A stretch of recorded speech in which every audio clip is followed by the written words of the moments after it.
भगवान के पास बहुत इंपॉर्टेंट काम होंगे, वो अपने काम छोड़कर मेरी दुकान पर टाइम क्यों वेस्ट करेंगे?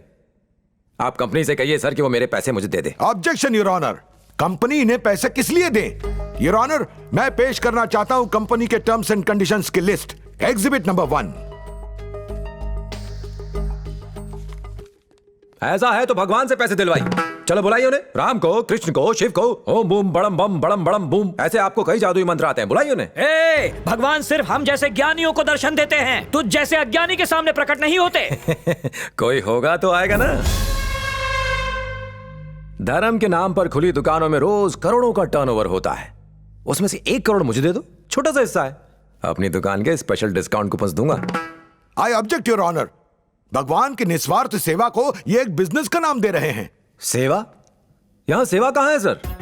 मंदिर के बाहर चप्पल रखने से लेकर प्रसाद मिलने तक सब कुछ बिजनेस है सर। नारियल खरीदो, फूल खरीदो, फल खरीदो, आरती करने से लेकर हवन करने के लिए अलग अलग रेट्स तय हैं। ये सब क्या है? बिजनेस ही तो है सर।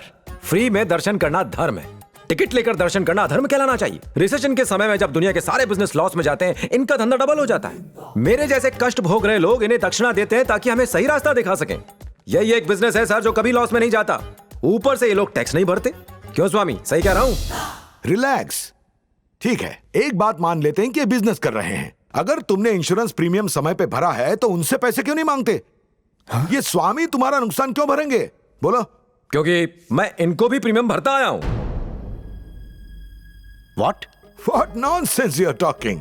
मैं जानता था कि ये सवाल जरूर पूछा जाएगा, इसीलिए मैं अपने साथ इसका प्रूफ लाया हूं।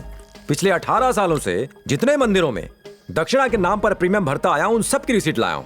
इनमें से कुछ अपनी माताजी के कहने पर भरे और कुछ दक्षिणा अपनी पत्नी के कहने पर। ये देखिए, मेरी जिंदगी का पहला प्रीमियम 1100 रुपए उस वक्त तिरुपति के मंदिर में पे किया था, और भी कहीं है। गणपति के स्टॉल के लिए हर साल 5000 रुपए का चंदा देता हूं। उसे स्टॉल नहीं कहते मूर्ख, उसे पंडाल कहा जाता है। जानता हूं। 3 साल पहले मेरी दादी सीढ़ियों से गिरी, डॉक्टर्स ने उम्मीद खो दी थी। एक पंडित ने कहा कि महामृत्युंजय का जाप करवाइए, वो बिल्कुल ठीक हो जाएंगी। मैंने जाप करवाया, दादी ऊपर चली गई और 30,000 खड्डे में।